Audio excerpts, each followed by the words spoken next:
safarada hadda youtuberleyda muqdisho ee Soomaalida ay galaan badana xaram way shariicada islaamka garmarsiin wadaad u sheegana waa la waayay inay ka soo safro wiil Hargeysa ka soo safro oo gabar muqdisho joogto u yiraahdo saaxiibaday baan u soo safray gabarna inay inta safarta Hargeysa ay tagtay tiraahdo saaxiibkay baan u safray wiilna inuu inta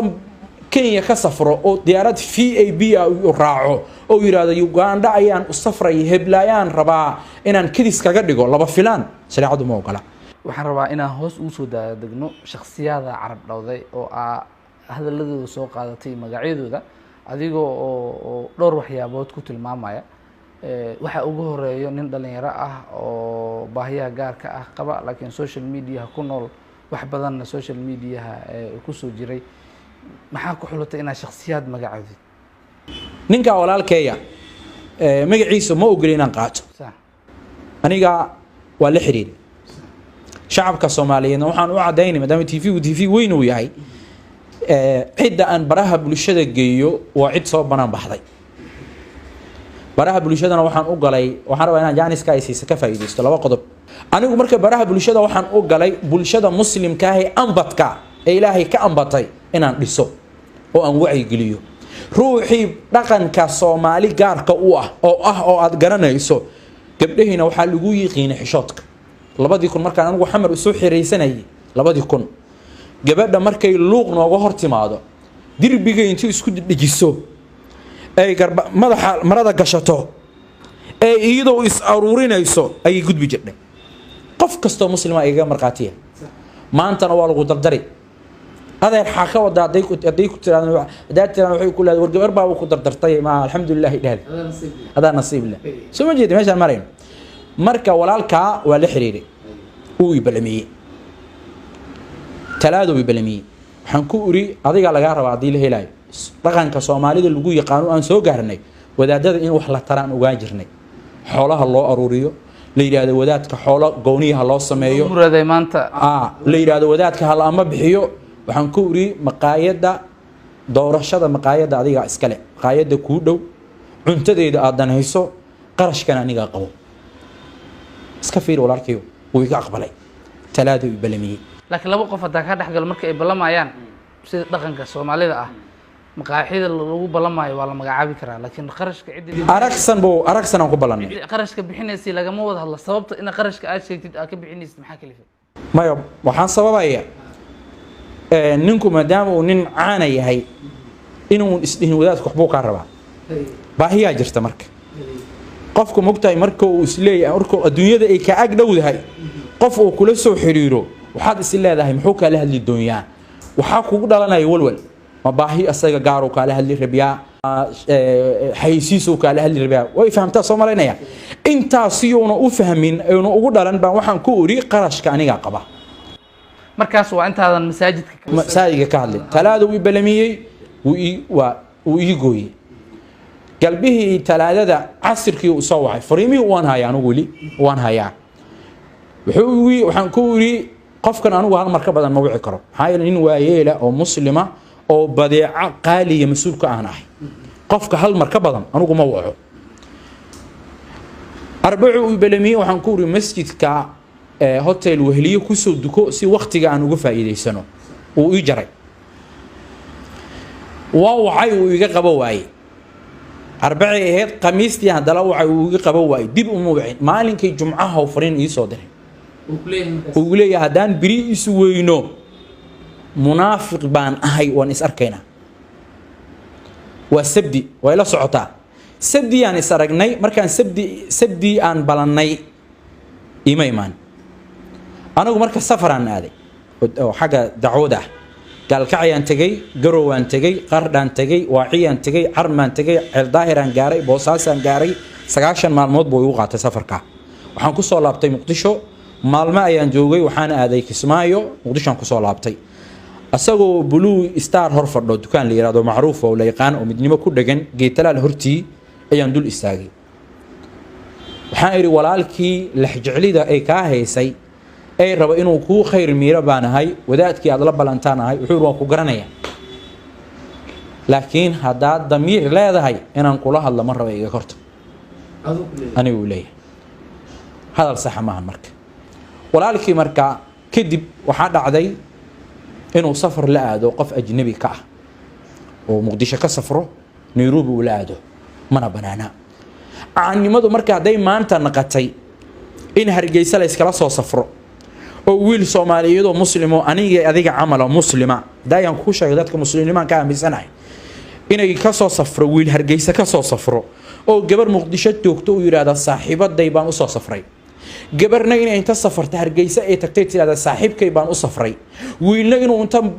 Kenya ka safro oo diyaarad VAB u raaco oo yiraahdo Uganda ayaan u safray heblayaan rabaa inaan kidis kaga dhigo laba filaan shariicadu ma ogola waxa loo safri kara waa in qofku uu yahay safarada hadda YouTuberleyda Muqdisho ee Soomaalida ay galaan badana xaram waa shariicada islaamka garmarsan yihiin wadaad u sheegana waa la waayay maxaa yeelay wadaadadii waxay ku mashquulsan yihiin hadaan kula kaftan wax leeyahay raadin wadaada ciwaan qabanaya wuxuu ka dhiganaa raadin sheekh weyn oo raadinayo sheekh tatawle wadaadadii asridinay haddii aan soo noqon marka sheekada ninkan dhalinyarada ayaan ka hadlaysay markii Nairobi uu tagay gabadha isla socdeen kadib adu waxa ku dhiirata marka inaad video ka samaysid oo ku qasbanay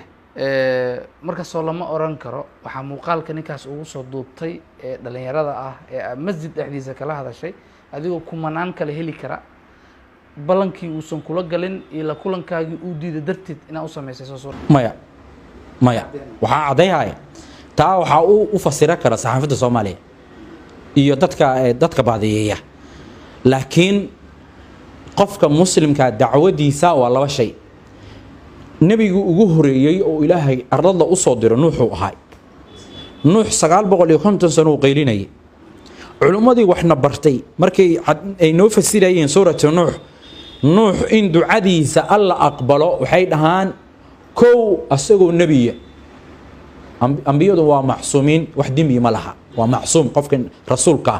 أو إلهي فرين حقي سكسع طوطا أو الله أو صادري أو الله قوم أصادري ومعصوم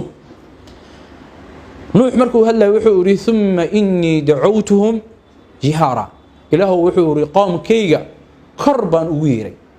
مرة بعد وحور الله وان أسريستي سريسي مد بان أكودي markay dhuunta u galayna wuxuu yiri suuratu nuux aayad akhrinayso ilaahu wuxuu yiri hal gaal adduunka kaga tigin hadaadayso faajir mooyo wax kala dhalin maayaan ilaahi wuu tirtiray waxaan rabaa inaan ka faa'iideysto dacwada oo la aqbalo faa'iido badan ku jirto nabi nuux in allaala intii baaqiisi qaadatay ilaahay cirka biyo ka yimi iyo biyo dhulka ka yimi oo alla uu qorsheeyay miisaankooda iyo cadidkooda iyo tiradooda الله أودي ثم ما وحن سوكو بكرنا معها أيو الله نحن ذو كبد بعدي سورة الأعراف الله نمن سبدي ويري هالك كل ما يسننا أيو الله ترتري يو الله بد بعدي الله وحوري فلما نصوا ما ذكروا به أنجينا الذين ينهون عن السوء الله وحوري وحن بد بعديني كوي حمان ترهبوان بد بعديني markii la qayliyo waan badbaadayna laakiin maanta cid kasto dhaqankii Soomaali gaarka u lahayd xishoodka doorsanaanta aadaabta ismaqalka ruuxi ka hadlo majaha la haysta